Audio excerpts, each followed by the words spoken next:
I'm high. I have a lot of thoughts going through my head.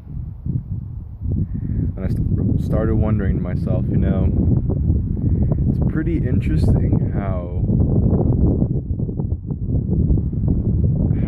imagination, thoughts, your consciousness are all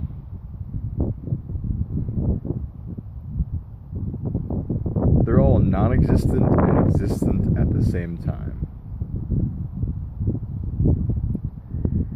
It's crazy to think that what you think is projecting into the... So your environment is basically what you think, what you project. And it's crazy because it's like someone can see a whole different world just because they think a different way. Not biologically like they're going to see a tree being blue instead of green, but their perception, the way that it looks to them is completely different. And I think that's crazy.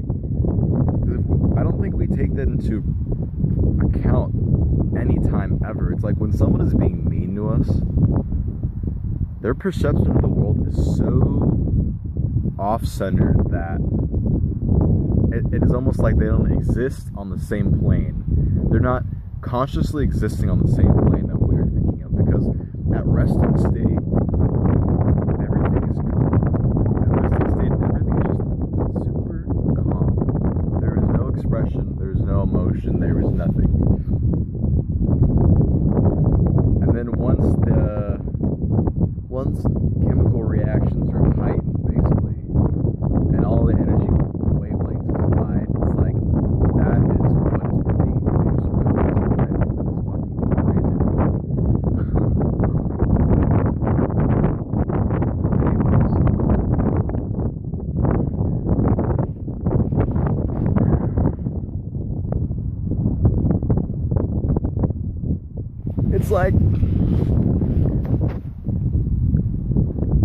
It's like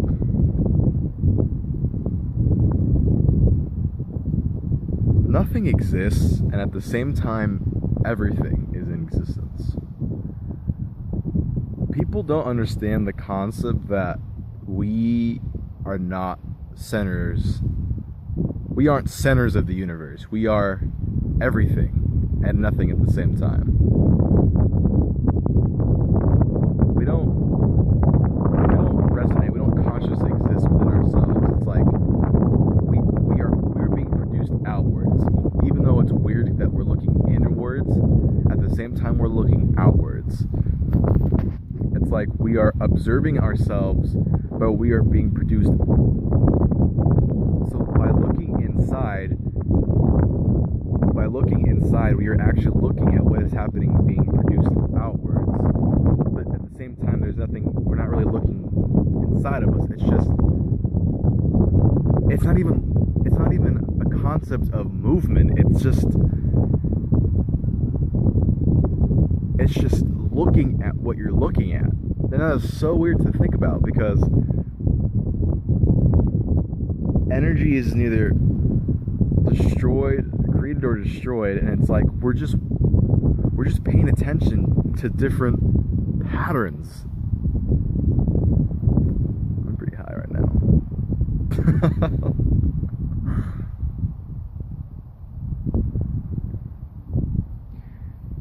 It's just weird to think that we will never think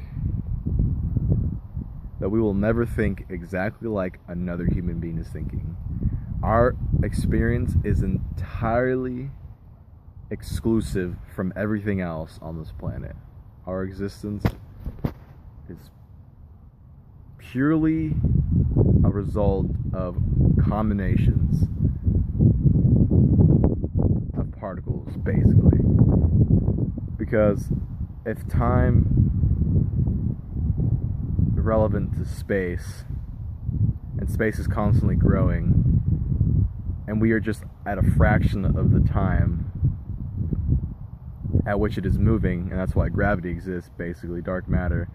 And we come to this point where this is the movement, this is energy, the energy flow, this is what we resonate at, this is the frequency at which we are buzzing at, basically. I think it's like 7.2 something centimeter, whatever, but it's crazy to think that, because we can hum the tune and become more aware with our environment. Basically, the reason you meditate is to become so in tune with the earth, and in turn you are being in tune with the universe, in turn you are being in tune with your natural energy flow. Then you can clearly see your expressed emotions, your perception of yourself, because you'll start to realize that your perception of yourself is highly subjective. Now, obviously you're thinking, well, everything is subjective because we are looking at it and we think it that way, but our ego is basically what we see ourselves to be. So the ego and the self is not completely separated. It's like people use ego in a bad way. I don't like the way that they use it. Ego is basically our perception of ourselves. Now, when you say someone's being egotistical, they're basically acting on the perception that they think of their self-concept. They're not really trying to be something else. They are simply pursuing what they think that they should be or that they are. Therefore, they will act a certain way. Almost like they're trying to fill a role, and some people feel empty and they come out empty-handed because they aren't following their body's natural chakra flowing through their body, basically. It's like you have this goes with theoretical physics and astrology, where you have a star map, basically, and when you're born, when consciousness begins, basically, the energy wavelengths hit you at that moment, and it's going to be in coordination with both that moment, the moment that you had now experienced existence, reality. Your experience begins, and as you grow, because you're constantly learning about your existence, you're constantly learning to answer truths that you hold to be true until you're proven wrong, and then you continue to constantly shift perception. Throughout your entire life, you're constantly shifting perception, unless you were so dedicated, you were like so focused on one thing, like religion, it will suppress your thoughts. If you're so dedicated to anything, really, it's going to suppress your thoughts in one direction. And if that one direction doesn't allow you to look at other directions at the same time, then you will not become intelligent. And I think the reason that we're becoming more intelligent now is because we're taking a lot more drugs. That and just the conglomerate of the world being globalized and our cultures mixing, and we get to see things through new perceptions. And I feel like if the more drugs you take in your life and use it for the right reasons, the smarter you're gonna be. Now, there are a lot of side effects that come with that, like being lazy and never producing anything, and becoming a shithead, basically. But if you use them rightly, if you use them the right way, they have extreme benefits for you. I can say that the amount of MDMA that I've taken, it has shot my perception through the roof. I have shattered things that I held true in my entire life. Weed helps you process it. All these things are basically awareness enhancers. And the more aware of your surroundings you are, the more you're going to learn.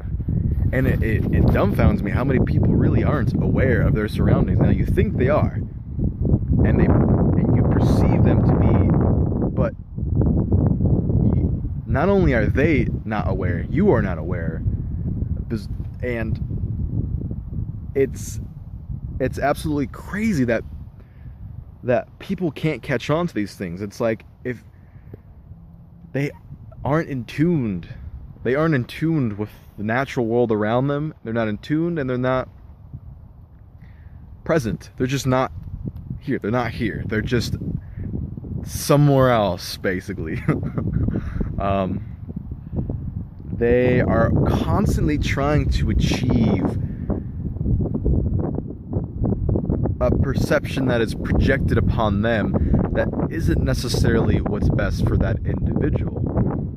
We are extremely brainwashed from every direction you can possibly look at. There isn't a single application or environment that doesn't have some kind of advertising or someone being passionate about some point of view.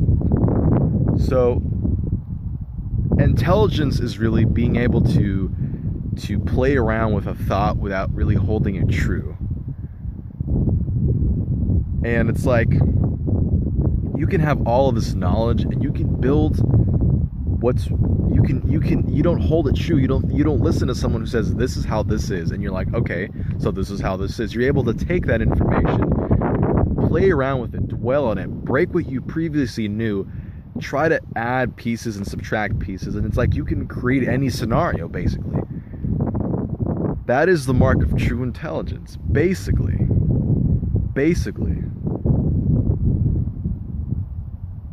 And you can see it in kids. Kids are getting smarter for this reason. I think our technology, like our little electronics, has done this with all the little puzzle games and strategic games. It's helping us become more aware of things. And the combination with the drugs, it's like, holy shit. Like, if I got high and I played a video game, I'm not just sitting there mindlessly pressing buttons, killing people, or doing some form of objective. I'm actively participating in the role of someone else. I am learning as if I was them. I pretend I am that person. And you build awareness of an external world, that an alternate reality, basically, that isn't yourself. So it's like, take for instance, let me think of a game.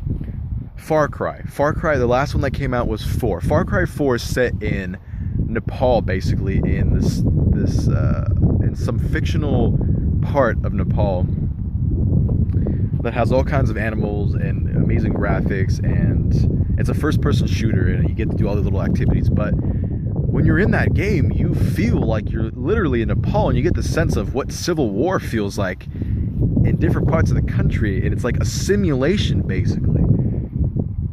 Obviously it's a simulation, but it's like, holy shit, we have the technology to do this. Imagine 50 years ago, when all you did was sit in your town and talk to the same people every single day, or call someone at that, a different city or different town, but everyone was really closed off from each other, except for the Bay Area, that's where I am right now. It's kind of ridiculous.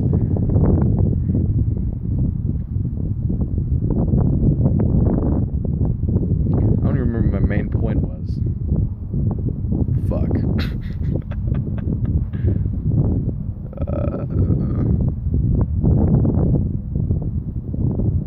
Oh yeah, thoughts.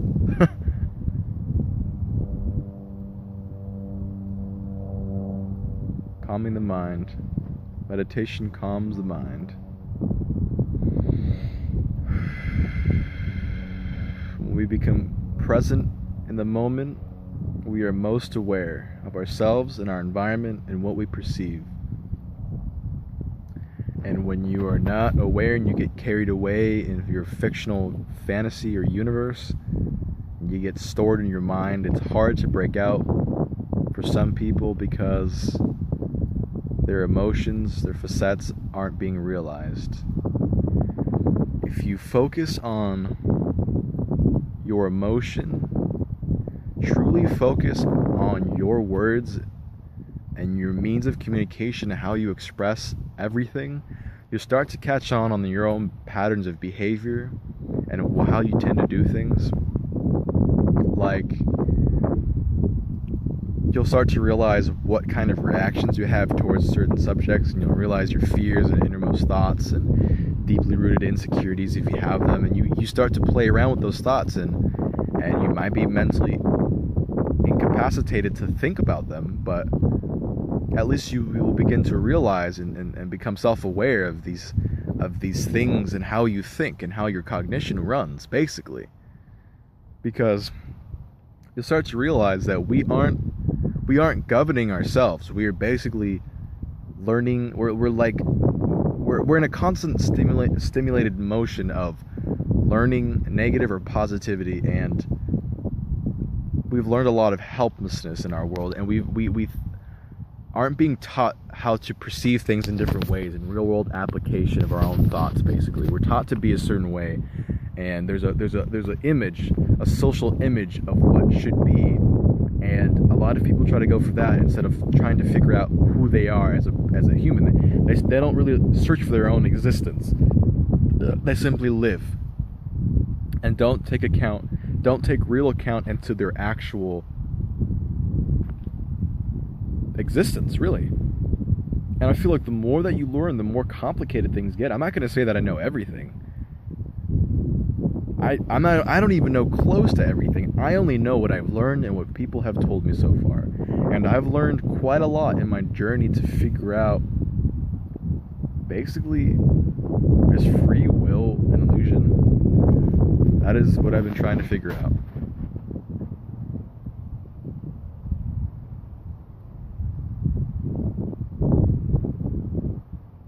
I think it is.